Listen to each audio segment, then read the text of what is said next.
Effectivement, c'est mon dernier livre, Étonnante maison pour petits explorateurs. Alors, c'est le troisième de cette collection que nous avons créée avec une éditrice chez Belin. Et le but, c'est de vous emmener en voyage sans avoir besoin de bouger de votre canapé. En ce moment, en temps de confinement, ça tombe bien. Et vous allez pouvoir partir à travers les 5 continents et visiter des maisons qui vous montrent une façon de vivre différente de celle que l'on a chez nous. Voilà, eh bien écoutez, en route pour le quiz. Donc je vous ai préparé quelques questions et vous allez pouvoir participer en y répondant. Et puis vous allez voir, je vous donnerai quelques petites anecdotes, je vous raconterai des choses à propos de toutes ces maisons.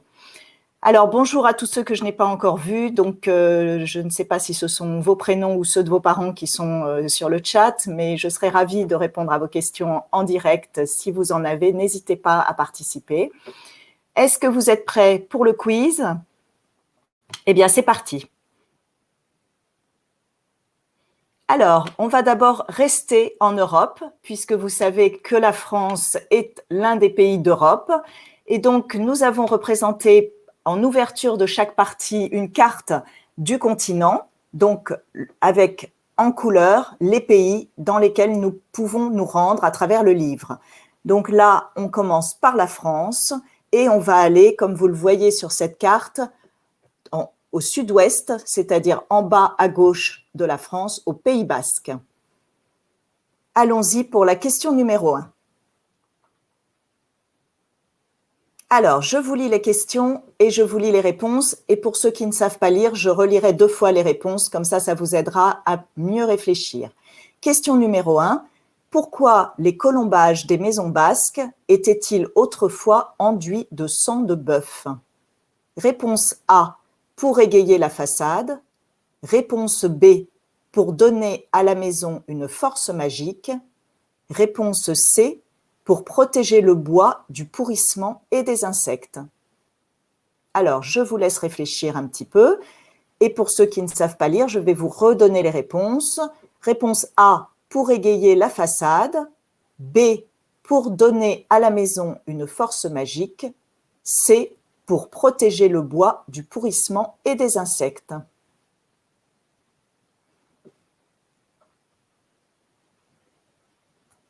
Alors, la bonne réponse était la réponse C, pour protéger le bois du pourrissement et des insectes. En effet, la maison basque est une maison construite essentiellement avec du bois. Des poutres donc, qui forment des colombages, que vous voyez sur le dessin, les lignes sur la façade, ce sont des poutres en bois. Et donc, les poutres en bois sont entre les poutres en bois, on met du torchis, c'est-à-dire de la paille et de la terre. Et on a donc ensuite tout recouvert de chaux qui donne cette belle couleur blanche à la maison. Il n'y a que le rez-de-chaussée qui est renforcé de pierre pour solidifier la maison. Tout le reste, donc, du bois. Ce qui fait les charpentes de la maison aussi sont en bois. Et c'est vrai que le bois, malheureusement, a tendance à pourrir et il y a beaucoup de petites bêtes qui se mettent dedans et qui grignotent le bois. Ce qui fait que pour lutter contre ça, on avait trouvé le sang de bœuf qui était un excellent protecteur contre le pourrissement. Et donc, on enduisait autrefois les poutres, les balcons et toutes les parties en bois de la maison, donc les volets, les portes, on les enduisait de sang de bœuf. Ça donnait cette belle couleur rouge sang, rouge un petit peu sombre. Alors, il faut savoir quand même, pour ceux d'entre vous qui connaissent le Pays Basque, vous avez l'habitude de voir aussi des maisons avec des volets verts et d'autres avec des volets bleus. Et que les plus jeunes quittaient la famille et donc ils partaient faire fortune à l'étranger et ensuite parfois ils revenaient, ils faisaient construire des maisons et du coup, quand ils faisaient construire une nouvelle maison, cette fois-ci, ils avaient le droit de la peindre en vert. Et là, on a des maisons avec des volets et des portes et des poutres vertes. Ce sont les maisons de famille qui étaient peintes en rouge par tradition. Les plus jeunes qui revenaient dans la région après avoir fait fortune à l'étranger, mais qui ne vivaient plus dans la maison familiale, peignaient leurs volets en vert. Et les maisons bleues, avec les volets et les portes bleues, ce sont les maisons des pêcheurs, donc surtout dans des villages au bord de la mer. Aujourd'hui, au Pays Basque, on a le droit de peindre sa maison un peu dans la couleur que l'on veut, mais il y a certaines villes qui maintiennent des codes de couleurs à respecter. Et donc, il faut se renseigner auprès de sa mairie quand on achète une maison. Si on veut changer ou repeindre la couleur de ses volets, il faut aller voir toutes les couleurs que l'on peut mettre pour repeindre sa maison. Voilà. Eh bien, écoutez, passons maintenant à la question numéro 2. Alors là, je vous emmène en Italie et nous allons aller à Venise. Venise, la ville qui fait rêver, la ville du carnaval, est donc une ville avec de magnifiques palais, une ville bâtie sur l'eau. Alors, question numéro 2, devine à quoi servait autrefois le rez-de-chaussée des palais vénitiens. Réponse A, de salon de réception pour les fêtes du carnaval. Réponse B, d'entrepôt et de magasins. Réponse C, de garage à gondoles. Je vous laisse réfléchir un petit moment.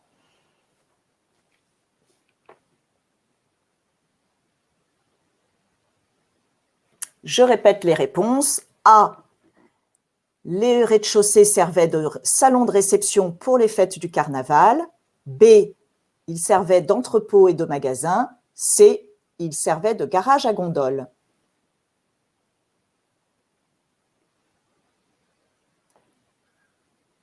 Alors, la bonne réponse, eh bien, en fait, il y avait 2 bonnes réponses sur cette question. La réponse B et la réponse C. Et oui, pour bien comprendre pourquoi les 2 réponses sont bonnes, on va remonter un petit peu le temps et je vous invite à retourner au XVe siècle, dans cette Venise merveilleuse où le commerce fait la richesse de la ville. À l'époque, Venise fait partie de l'Empire byzantin et donc sur la mer Méditerranée, elle transporte toutes les denrées rares qui viennent de l'Orient. Elle arrive dans le port de Venise. Il y a sans cesse un balai de bateaux qui arrivent et qui partent, qui quittent le port ou qui arrivent au port, et donc sans cesse sur les quais des gens en train de charger et décharger les bateaux. Mais les marchands à cette époque qui ont fait fortune commencent à construire de beaux palais le long du Grand Canal à Venise, qui est comme une sorte de grande route, comme les Champs-Élysées, mais avec de l'eau. Et donc, ils s'installent dans des palais somptueux qu'ils font construire sur les bords du Grand Canal, des palais tout en marbre et en pierre magnifiques. Et donc, ils ont en général 3 étages, ces palais, et le rez-de-chaussée permettait d'entreposer les marchandises. Donc, les marchands, enfin les bateaux s'arrêtaient devant le palais, ils s'amarraient à des grands poteaux qui étaient plantés dans le Grand Canal, et les marchands faisaient décharger les marchandises qu'ils entreposaient directement au rez-de-chaussée de leur palais. Donc oui, le rez-de-chaussée servait d'entrepôt. Mais les marchands échangeaient aussi entre eux et avec les petits commerçants de la ville qui allaient vendre les denrées, enfin tout ce qui avait été apporté par le bateau sur les marchés de la ville. Et donc, les marchandises repartaient sur des bateaux plus petits ou sur des gondoles. Et donc, le rez-de-chaussée servait aussi de magasin. Et puis, il faut savoir que tous ces grands palais avaient de belles portes qui s'ouvraient sur le Grand Canal, qu'on appelait la porte d'eau. Ces portes étaient en réalité une ouverture dans l'eau. Donc, on avait un peu d'eau qui entrait donc dans le palais, avec des quais directement dans le palais, ce qui fait que le propriétaire du palais pouvait lui aussi rentrer en gondole directement chez lui, comme si c'était un parking privé. Et il pouvait monter et descendre de sa gondole directement dans son palais. Donc, les rez-de-chaussée servaient aussi de garage à gondoles. Voilà. Après, à l'entresol, c'est-à-dire un petit espace entre le rez-de-chaussée et le premier étage, le marchand recevait ses clients, ça lui servait de bureau. Et puis, le premier étage était appelé l'étage noble. Et là, vous le voyez sur ce dessin, on a de très jolies colonnettes avec un balcon au premier étage. C'était là que se trouvaient les très grands salons de réception, des pièces magnifiques et très joliment décorées, où le marchand faisait de grandes fêtes, organisait des réceptions somptueuses et surtout des fêtes au moment du carnaval. À l'étage au-dessus, le deuxième étage, c'était l'étage où vivait la famille avec de grands appartements privés. Et encore au-dessus, sous les toits, c'était les domestiques qui avaient des chambres. Voilà, eh bien écoutez, passons maintenant à la question numéro 3. Alors, nous passons maintenant à la question numéro 3 qui se trouve donc, on part pour l'Amérique, on traverse l'Atlantique et nous voilà au Canada.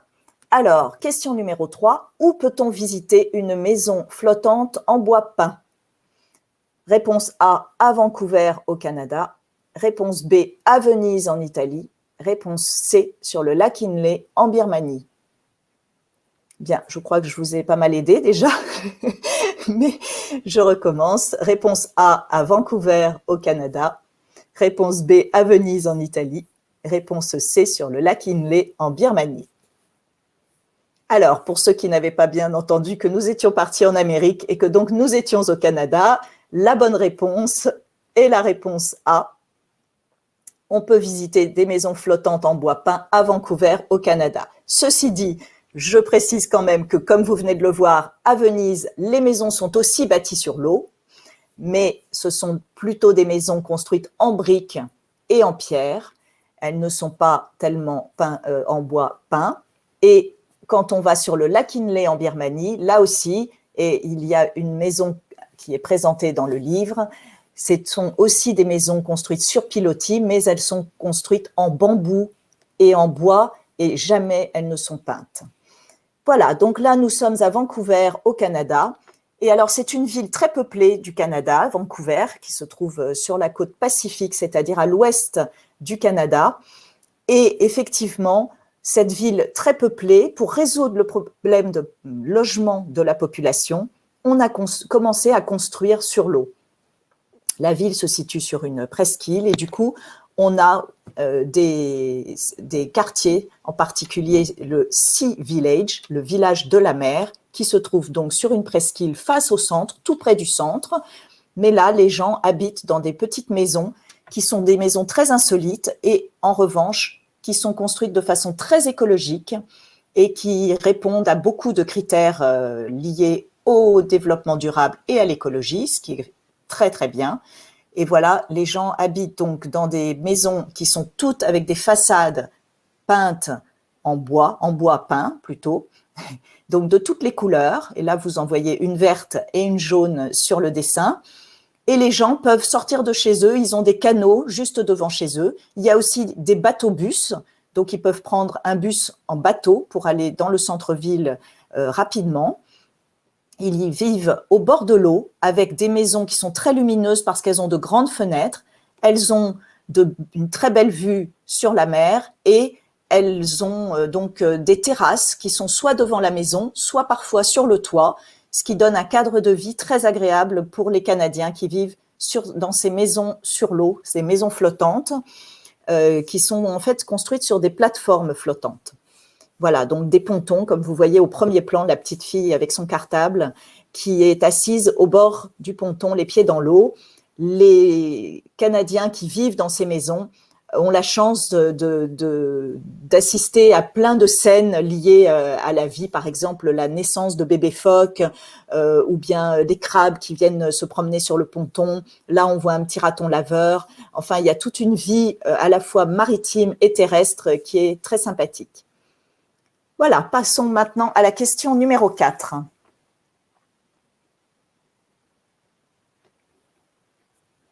Alors, là, on va descendre un tout petit peu par rapport au Canada. On est dans la mer des Caraïbes. Et donc, à ton avis, où les Guadeloupéens reçoivent-ils leurs amis? Réponse A, dans leur case créole.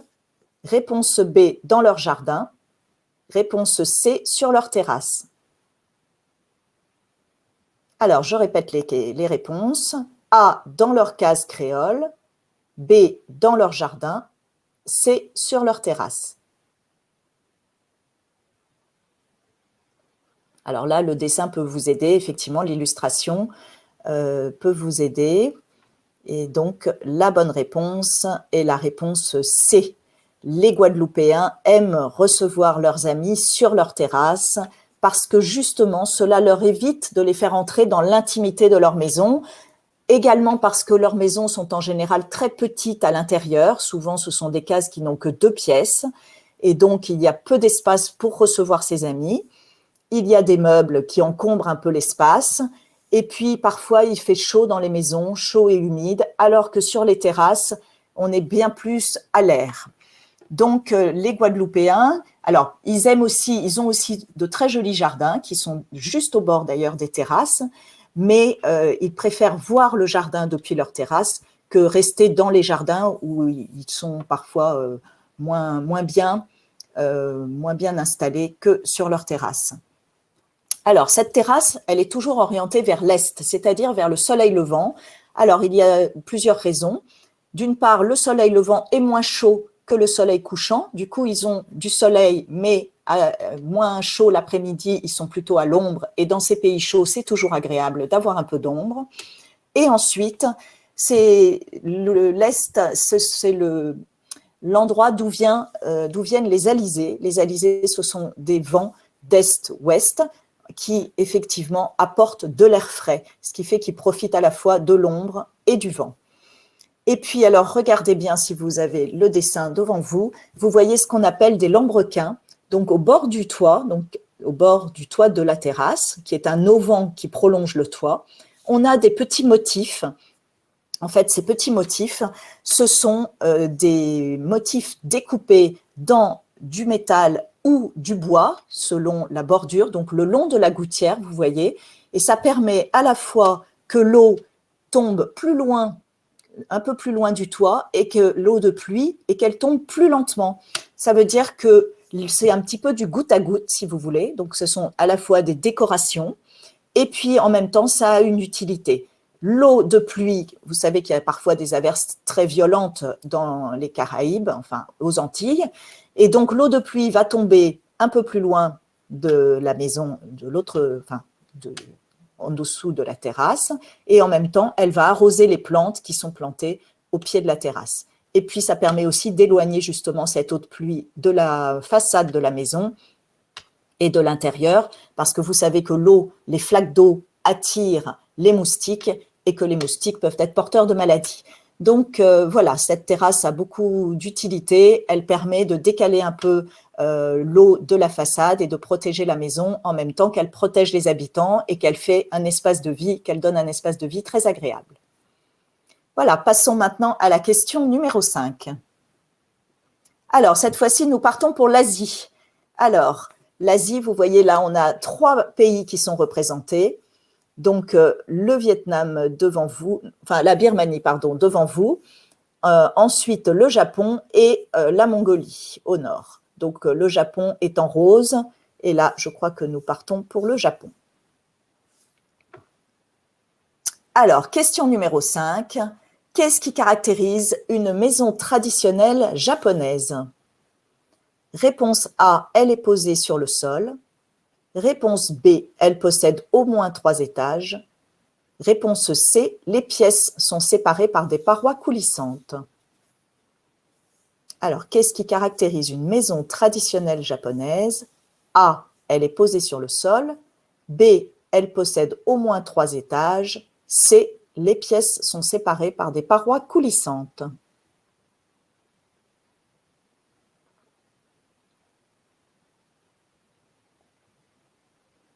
Alors, la bonne réponse est la réponse C.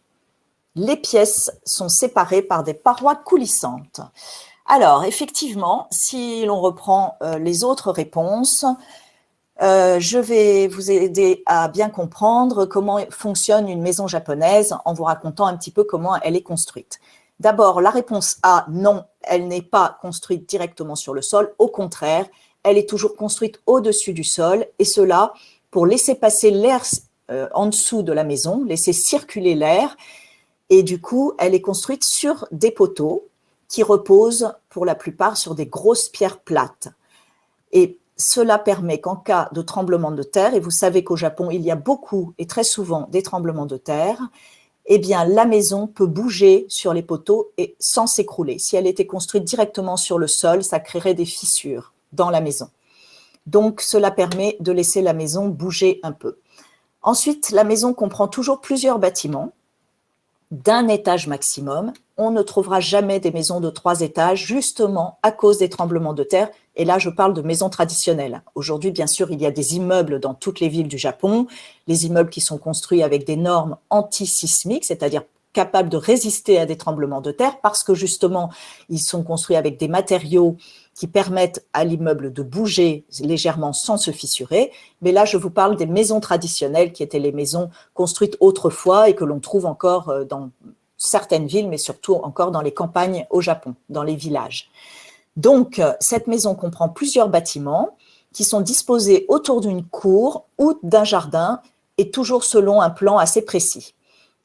Donc, pour bâtir leur maison, les Japonais utilisent des matériaux naturels, donc ce sont toujours des maisons tout à fait écologiques, avec du bois, du bambou, de la terre et du chaume. Et puis des briques, donc de la terre cuite des tuiles en terre cuite sur les toits, souvent même vernissées.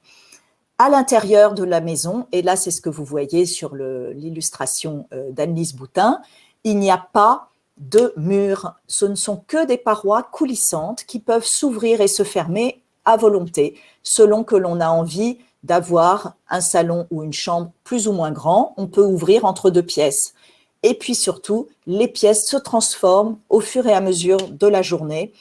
Ce sont des espaces qui vont devenir un salon, puis avec des petites tables, ça va devenir la salle à manger. On s'assied sur des petits coussins, on s'agenouille, vous savez, on est toujours assis en général sur ses talons, à genoux donc et assis sur ses talons pour prendre ses repas au Japon.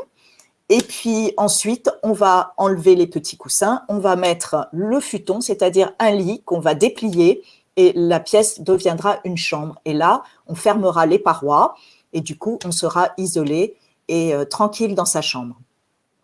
Alors, ces parois coulissantes que vous voyez représentées sont faites de bois, c'est la structure de la paroi, et avec à la place des carreaux, il n'y a pas de verre, mais du papier épais, des feuilles de papier blanc et opaque, qui ont la faculté, comme c'est du papier blanc, même s'il est un peu opaque, il laisse passer quand même la lumière, et surtout, il laisse passer un petit peu l'air, ce qui empêche l'humidité dans les maisons.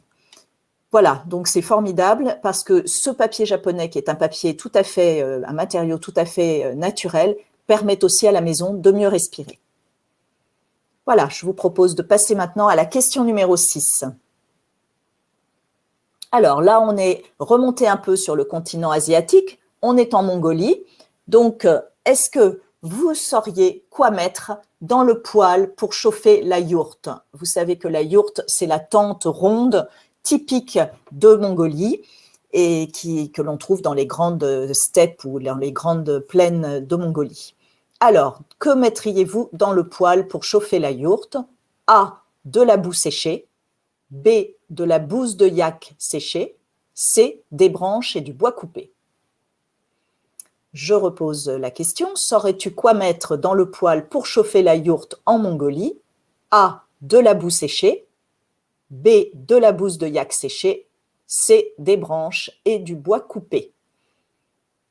Alors, je vois qu'il y en a plusieurs qui ont trouvé la bonne réponse. En effet, c'est la réponse B, de la bouse de yak séchée. Et oui, ça paraît incroyable de mettre du caca d'animal pour se chauffer, d'utiliser de la bouse de yak, mais oui, c'est un excellent matériau, un formidable combustible, parce que cela se brûle lentement et longtemps. Et puis, une fois qu'elle est bien séchée, c'est en fait plein d'herbes, puisque le yak, comme vous le savez, c'est le cousin de la vache. Donc, c'est un ruminant, un mammifère herbivore et ruminant. Et donc, dans ces bouses, il y a beaucoup d'herbes qui ressortent. Et du coup, ça permet de mettre dans le poêle et de brûler. Voilà, et du coup, ce sont les bouses qu'ils ramassent tous les jours quand ils s'occupent des yaks, puisqu'ils élèvent des yaks. Ils vont ramasser les bouses dans des grands paniers d'osier avec des petites fourches. Et ensuite, quand ils les ramènent près de la yourte, ils vont les sortir du panier, les poser en général dans un coin, près de la yourte à l'extérieur, et les empiler. Ils vont faire des tas, des montagnes, enfin pas des montagnes parce que c'est très bien, en général, bien empilé, vraiment des piles de bousses de yak, et ils vont les laisser sécher. Et quand elles sont bien sèches, à ce moment-là, ils les mettent dans le poêle. Alors, le poêle, en fait, il est mis au centre de la pièce, et c'est ce qui va rendre cette grande tente, qui va faire de cette grande tente un petit nid douillet, parce que ça permet de chauffer la yourte autour de 25 degrés, de maintenir quand même une chaleur très agréable à l'intérieur, alors qu'à l'extérieur, la Mongolie est un pays très froid et il peut faire jusqu'à moins 40 degrés. Donc, c'est vraiment important d'avoir des yourtes bien isolées et bien chauffées. Et le poêle a un tuyau par lequel s'échappe la fumée, qui ressort par le centre du toit de la yourte. Il y a un trou au centre de cette toile par lequel sort le tuyau du poêle et la fumée s'échappe à l'extérieur. Donc, il y a peu d'odeur, en tout cas peu de fumée et bien sûr un petit peu d'odeur, mais quand même pas tant que ça puisque les bousses sont bien séchées quand on les met dans le poêle. Voilà, passons maintenant à la question numéro 7. Cette fois-ci, nous partons pour l'Afrique. Et je pense que nous allons d'abord aller au Maroc. Donc, on est là au nord, on est en Afrique du Nord, là où vous voyez le drapeau rouge avec une étoile verte au milieu. Question numéro 7. Que signifie le mot riad en arabe? Alors, A, jardin, B, maison, C, cour intérieure. Que signifie le mot riad en arabe? Réponse A, jardin. Réponse B, maison. Réponse C, cour intérieure. Alors, je vois qu'il y a une bagarre entre les réponses A et C. Eh bien, c'est la bonne réponse, c'est la réponse A, jardin.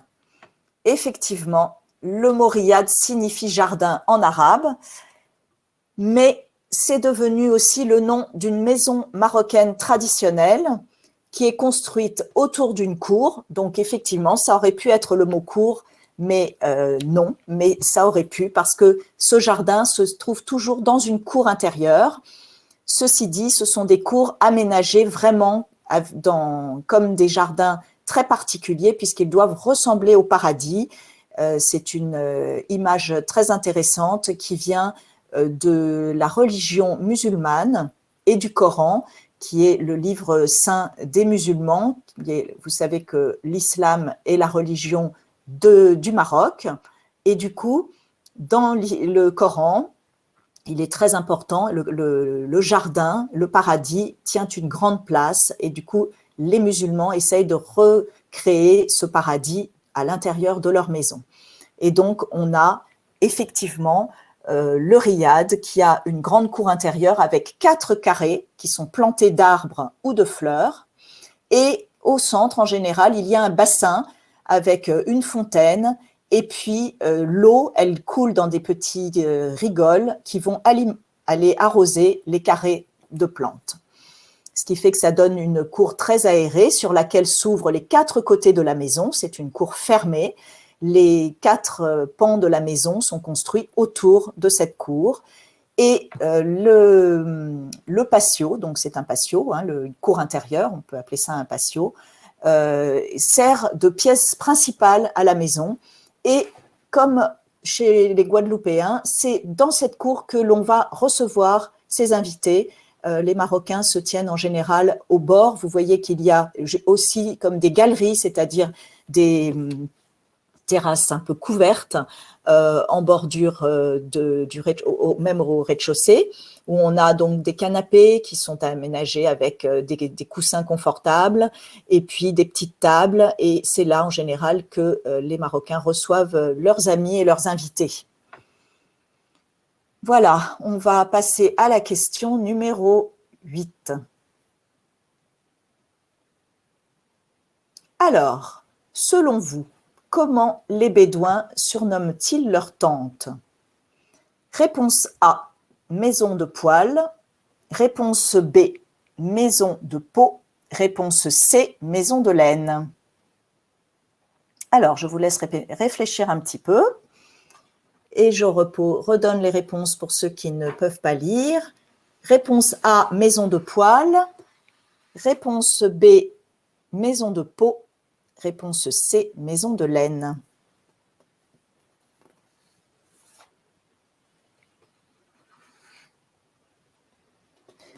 Alors, je regarde ce que vous avez mis comme réponse. Alors, ce sont les réponses B et C qui l'emportent. Et pourtant, c'était la réponse A qui était la bonne réponse. Alors, effectivement, ça aurait pu être pratiquement les trois réponses, en fait. C'est vrai que si on réfléchit, il y a à la fois de la peau, des poils et de la laine sous les tentes bédouines d'Arabie ou d'Afrique du Nord. Mais en fait, le nom qu'ils leur donnent vraiment, c'est maison de poil, parce que vous savez que les Bédouins donc, sont des nomades d'Arabie et d'Afrique du Nord, qui vivent donc sous la tente, et ce sont des couvertures de laine qu'ils utilisent, et toujours mélangées avec des poils de chèvre et des poils de chameau, qui sont les deux animaux qu'ils ont et qu'ils élèvent dans le désert. Donc voilà pourquoi ils l'appellent maison de poil. Maintenant, je vais vous raconter un petit peu comment se passe la construction, enfin le montage de ces tentes bédouines. Chez les Bédouins, ce sont les hommes qui sont propriétaires des tentes, mais ce sont les femmes et les filles qui vont monter les tentes. Donc, elles ont l'habitude, puisque vous savez qu'ils se déplacent assez régulièrement pour essayer de trouver toujours de nouveaux espaces pour faire brouter leurs troupeaux, et que dans le désert, c'est assez difficile. Donc, c'est vrai qu'ils ont tendance à se déplacer assez souvent.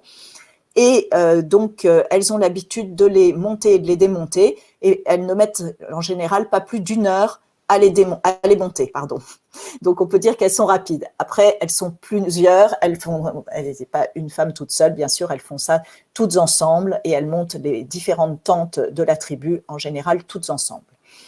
Voilà, donc elles commencent par enfoncer dans le sol des poteaux de bois, que là, vous voyez sur le dessin. Ensuite, quand elles sont dans le désert, en général, d'ailleurs, le bois, ça va être du bois d'acacia. En fait, ce sont des racines d'acacia. C'est une plante qui pousse dans le désert, qui est un arbuste assez épineux, mais qui a des racines très solides. Et donc, elles vont utiliser des racines d'acacia. Ensuite, elles vont poser par-dessus ces poteaux des couvertures qui sont justement faites, tissées à partir de poils de chèvre et de chameau. Ce sont les femmes aussi qui tissent ces couvertures. Et ce sont toujours des poils qu'elles mélangent, ça solidifie, et puis les poils de chameau sont parfois plus longs, enfin ça dépend, mais elles travaillent toujours les deux poils de chèvre et de chameau mélangés. Quand elles ont posé les couvertures, en général, elles en posent même 3 couches superposées, parce que ça permet d'aérer un peu plus, contrairement à ce que l'on pourrait croire. Le fait qu'il y ait plusieurs couches permet de renforcer un peu l'aération sous la tente. Et ensuite, elles vont retenir ces couvertures. Alors là, on ne le voit pas bien sur le dessin, mais elles vont les retenir en les fixant avec de longues cordes en laine torsadée qu'elles fabriquent elles-mêmes également, et qu'elles vont fixer dans la terre à l'aide de petits poteaux de bois qui vont les aider à les enfoncer dans la terre. Voilà. Et donc, une fois qu'elles ont fixé les couvertures sur les poteaux, elles vont fermer la tente d'un seul côté. Là, vous voyez le fond de la tente qui est fermé, mais elles laissent en général 3 côtés ouverts pour laisser l'air passer sous la tente. Et au fond, elles vont mettre des tentures qui sont également comme des couvertures ou des tapis tissés qu'elles ont elles-mêmes tissés, et qu'elles vont enfoncer dans le sable en bas pour éviter qu'il se soulève avec le vent. Et du coup, elles vont reposer du sable sur le bas de la couverture qu'elles auront mise au fond, pour faire le fond et le mur de la tente. Et pour se protéger, ça va être toujours du côté du vent, donc ça dépend des jours et des périodes de l'année, mais elles vont toujours se protéger du vent et des tempêtes de sable, du coup, que le vent peut apporter. Voilà. Alors, il faut savoir aussi, comme vous le voyez, on appelle ces tentes les tentes noires, la tente noire des Bédouins, parce que les couvertures sont en général teintes en noir ou en couleur foncée, parce que cela aussi, ça permet de mieux absorber les rayons du soleil, et du coup, ça renforce l'ombre sous la tente, ça va faire une ombre beaucoup plus dense et plus sombre. Voilà, écoutez, que vous dire d'autre? Il n'y a pas de porte non plus, là tout le monde vit sous la même tente. En revanche, on va utiliser à nouveau des couvertures et puis des gros sacs, en général les sacs de graines que vous voyez là, qui sont posés sur le sol, qui permettent de séparer l'espace des hommes et de l'espace des femmes. Voilà, et puis une fois qu'ils sont sous la tente, les Bédouins enlèvent toujours leurs chaussures et ils marchent pieds nus parce que sur le sol, ils posent également des tapis épais et puis ils dorment ensuite sur des nattes qui posent par-dessus les tapis avec sur eux toujours une couverture très épaisse puisqu'il peut faire très froid la nuit dans le désert. Voilà, passons maintenant à la question numéro 9. Alors là, nous partons pour l'Océanie.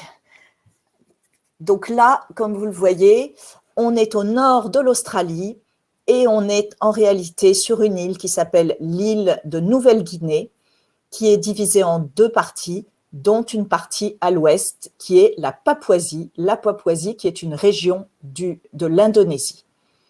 Voilà, donc partons pour la question numéro 9. Sais-tu pourquoi en Papouasie, les Korowai construisent leurs maisons dans les arbres ?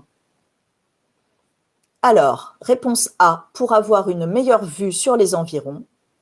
Réponse B, pour se mettre à l'abri de l'humidité. Réponse C, pour se protéger des animaux.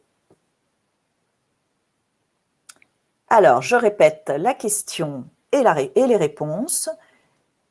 Question, sais-tu pourquoi en Papouasie, les Korowai construisent leurs maisons dans les arbres? A, pour avoir une meilleure vue sur les environs. B, pour se mettre à l'abri de l'humidité. C, pour se protéger des animaux.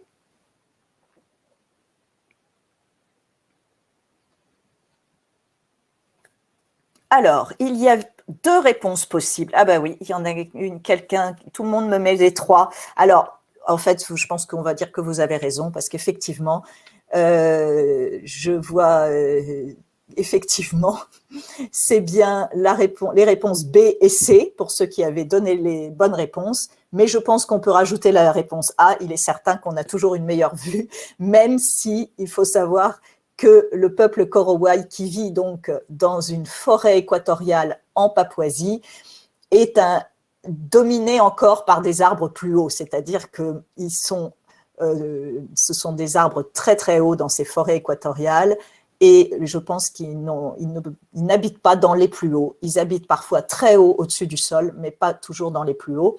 Bon, ça n'empêche qu'ils ont quand même une belle vue dans leur maison perchée. Alors, je vous raconte un petit peu comment ça se passe chez les Korowai, mais effectivement, il faut commencer par décrire le décor dans lequel ils vivent. Donc, c'est un peuple qui vit dans une région très humide, où il pleut énormément, jusqu'à 5 mètres d'eau par an. C'est énorme. Et donc, le sol est très détrempé, souvent marécageux, parfois presque inondé, même si la terre absorbe beaucoup. Il est parfois vraiment difficile de se déplacer. Et puis surtout, ces terres marécageuses attirent énormément d'insectes, à la fois des insectes rampants et des moustiques. Ce qui fait que pour vivre à l'abri, déjà se protéger des insectes, c'est une bonne idée de vivre en hauteur. Vous l'avez vu d'ailleurs, il y a d'autres pays où on construit un peu sur pilotis. La case créole, je ne vous l'avais pas dit, mais elle est également construite en général surélevée au-dessus du sol, et justement pour éviter aussi d'être trop proche des insectes. Alors, on a ici, et bien sûr de l'humidité, puisqu'il pleut beaucoup aussi en Guadeloupe. Alors ici, on a donc un peuple qui va se déplacer à peu près tous les 5 ans, parce qu'il vit sur tout ce qu'il y a autour de lui. Donc, ils cherchent une clairière, et quand ils ont trouvé une belle clairière, ils vont éventuellement abattre quelques arbres supplémentaires pour pouvoir garder l'arbre qui leur paraît le plus approprié, le plus droit, le plus solide, en haut duquel ils vont construire leur maison. Alors, il n'y a pas une seule maison, mais plusieurs maisons construites, mais tout le village participe à la construction de chaque maison. Cela peut prendre quelques jours et ils utilisent uniquement les matériaux qui les entourent et ils coupent les branches et tous les matériaux dont ils ont besoin, les bambous, les feuilles, les grandes feuilles des arbres, les palmes qui vont leur servir à faire le toit ou les murs, avec des petites haches qu'ils fabriquent eux-mêmes. Donc, une fois qu'ils ont trouvé la clairière, ils repèrent les arbres. Il leur arrive d'habiter ou de construire leur maison dans des arbres qui font plus de 10 mètres de hauteur. C'est énorme. C'est l'équivalent pratiquement d'un immeuble de 3 étages. Donc, autant vous dire que c'est déjà très haut. Et ils vont construire un échafaudage le long du tronc et également ils s'aident avec les arbres qui sont tout autour, dans lesquels ils vont trouver justement le matériau pour construire pour les murs, le toit et le plancher en tressant des branches entre elles avec du raffia et en imaginant, il faut vous imaginer du coup qu'ils sont entièrement entourés de feuilles d'arbres puisque ce sont des arbres qui ont des feuilles toute l'année. Et du coup, voilà, c'est vraiment la vie dans la nature. Alors, que vous dire d'autre ? Donc ça les protège aussi effectivement de l'humidité et aussi des animaux, pas seulement des insectes, mais aussi des animaux prédateurs, des animaux parfois plus dangereux auxquels ils préfèrent échapper. Et en revanche, dites-vous qu'il faut descendre le long d'une petite échelle taillée dans le bois, que c'est pas évident d'aller de monter et de descendre, mais qu'ils font ça avec une grande habitude et du coup, ils sont très habiles et ils font ça très vite. Voilà, passons maintenant à la question numéro 10.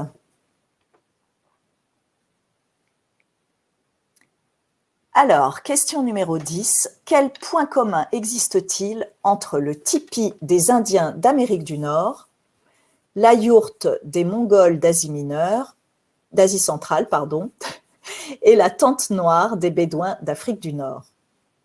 Alors, on a déjà vu la yourte des Mongols, on a vu la tente noire. Il manque le tipi, mais je pense que vous avez tous un petit tipi chez vous et que vous jouez parfois aux Indiens. Donc, je vous donne les 3 réponses possibles. A, on utilise des peaux de bêtes pour les couvrir. B, leurs habitants sont des nomades, ça veut dire qu'ils se déplacent souvent. C, elles n'ont pas de porte ni de fenêtre. Alors, elles, d'ailleurs, c'est ils, puisque le tipi est du masculin, la yourte et la tente sont du féminin. Mais bon, c'était les maisons. Elles n'ont pas de porte ni de fenêtre. Alors, je repose la question. Quel point commun existe-t-il entre le tipi des Indiens d'Amérique du Nord, la yourte des Mongols d'Asie centrale et la tente noire des Bédouins d'Afrique du Nord? A, on utilise des peaux de bêtes pour les couvrir. B, leurs habitants sont des nomades. C, elles n'ont pas de porte ni de fenêtre.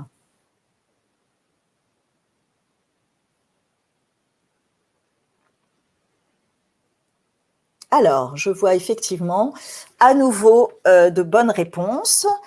Donc, effectivement, ce sont…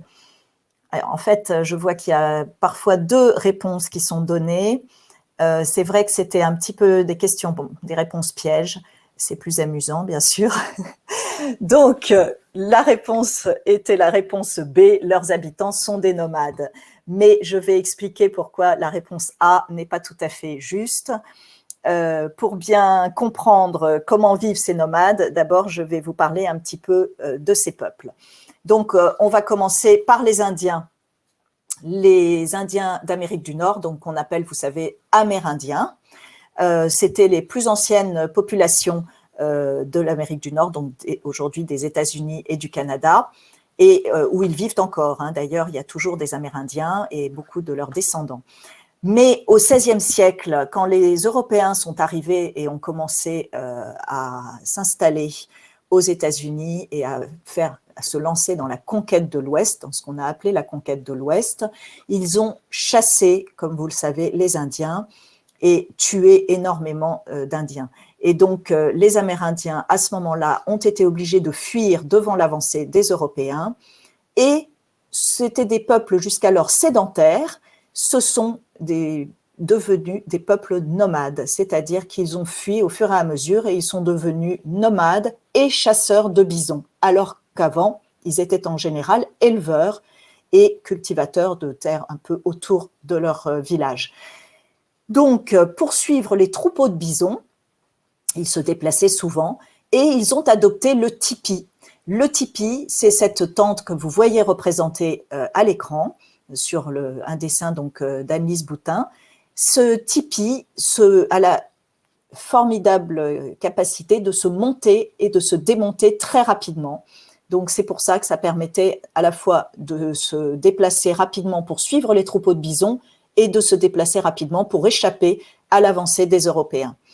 Il faut savoir que le tipi, avant, ça leur servait d'abri de chasse. Mais du coup, c'est devenu leur maison de tous les jours. Alors, pour monter le tipi, et là, vous le voyez un petit peu sur l'image, on utilise de très longues perches de 6,50 m, c'est quand même à peu près deux étages, même un peu plus d'une maison, et on les attache entre eux au sommet, comme en éventail un petit peu, et à l'aide de cordes, et ensuite, on les recouvre de peaux de bison tannées. Ça veut dire qu'on a gratté les peaux et qu'on les a bien grattés pour que ça devienne du cuir pratiquement. Et en général, les Indiens, selon les tribus, vont décorer ces peaux de bison, vont les peindre et vont dessiner dessus des motifs qui sont en général, qui ont une force un peu magique, qui représentent souvent les animaux qui chassent, c'est-à-dire les bisons. Ensuite, les peaux sont cousues entre elles et pour les rendre imperméables, on va les enduire de graisse. Tout ça, vous le savez, c'est de la graisse de bison. Donc, en fait, ils utilisent aussi les matériaux qu'ils trouvent autour d'eux. Il faut compter quand même à peu près 10 à 12 peaux de bison pour recouvrir un grand tipi.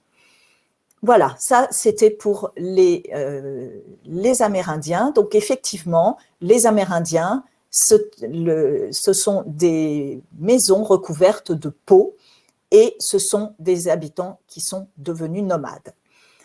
Pour ce qui est des Mongols, donc là, on revient en Mongolie. Vous avez vu à quoi ressemblait une yourte. Les Mongols, ce sont des éleveurs nomades d'Asie centrale. Ils élèvent des troupeaux de chèvres et des yaks. Et donc, entre les mois d'avril et d'octobre, ils emmènent leurs troupeaux pour brouter dans les montagnes parce que c'est là qu'il y a la meilleure herbe. Vous savez qu'en France, d'ailleurs, c'est ce qu'on appelle la transhumance et il y a encore des bergers aujourd'hui qui emmènent les troupeaux de moutons ou de vaches dans les montagnes l'été parce que l'herbe y est excellente. Voilà. Et donc, une fois qu'ils sont redescendus dans la plaine, en novembre, là, ils s'installent leur yourte. Quand ils sont en général dans les montagnes, ils utilisent aussi des yourtes, mais elles sont plus légères et parfois ils construisent aussi des cabanes où ils retournent chaque année. Mais la grande yourte dans laquelle ils vont passer le reste de l'année, ils la construisent souvent au bord d'une rivière pour avoir de l'eau à proximité. Et pour isoler la yourte de la pluie et du froid, ils superposent dessus. Donc, eux, ils construisent la yourte à partir de parois qui sont tressées, un treillage en fait, de bois qui est de forme arrondie. Et par-dessus, ils vont poser plusieurs couches de feutre. Le feutre, c'est de la laine bouillie qui est bien tassée et qui permet d'être pratiquement imperméable. Et donc, selon la période de l'année, selon qu'il fait chaud ou froid, c'est-à-dire que l'été, on va enlever des couches de feutre et l'hiver, on va en rajouter et on peut mettre jusqu'à 8 couches de feutre superposées pour garder la chaleur à l'intérieur de la yourte, comme on l'a vu, grâce aux poêles chauffés avec de la bouse de yak. Et donc, l'été, pour avoir un petit peu moins chaud sous la yourte, on va remplacer le feutre par des nattes de roseaux tressées, donc qui laisse beaucoup mieux passer l'air dans la yourte. Voilà, parlons maintenant des Bédouins d'Afrique du Nord. Alors, ils sont originaires d'Arabie, les Bédouins. On les trouve d'abord dans le désert, dans la péninsule arabique. mais leur tente s'est répandue jusqu'en Afrique du Nord. Après, elle a pris différentes formes. On la trouve pratiquement partout dans le monde, jusqu'au Tibet, où on utilise la même façon, la même façon de construire sa tente. Il y a des variantes selon les régions, selon les pays, et les matériaux peuvent changer. Mais effectivement, les Bédouins sont des nomades. Ils élèvent des chameaux, des chèvres et des moutons. Et ils se déplacent souvent à la fois pour nourrir leurs troupeaux en recherchant justement tous les endroits où ils pourraient trouver quelque chose à leur faire manger, mais ils se déplacent également pour vendre leurs bêtes et du coup, ils vont aller un peu de marché en marché où ils vont chercher à rencontrer d'autres Bédouins, donc ils vont de campement en campement pour vendre leurs animaux. Et du coup, ça donne un peuple nomade qui vit dans des conditions souvent difficiles. Et c'est grâce à ces échanges qu'ils entretiennent avec d'autres nomades, d'autres peuples, d'autres campements, que leur tente noire s'est répandue et qu'elle s'est adaptée dans différents pays selon l'environnement. Voilà, et du coup, la tente noire des Bédouins, on l'a déjà vu. Alors, est-ce que la guitoune est aussi bédouin? Non, pour moi, la guitoune, c'est plus construit, mais je ne sais pas. Honnêtement, je ne peux pas répondre à la question. Il va falloir ouvrir peut-être un dictionnaire. Pour moi, ça n'est pas tout à fait la même chose qu'une tente, la guitoune. C'est plutôt une case. Mais bon, vous allez peut-être vérifier de votre côté et moi du mien.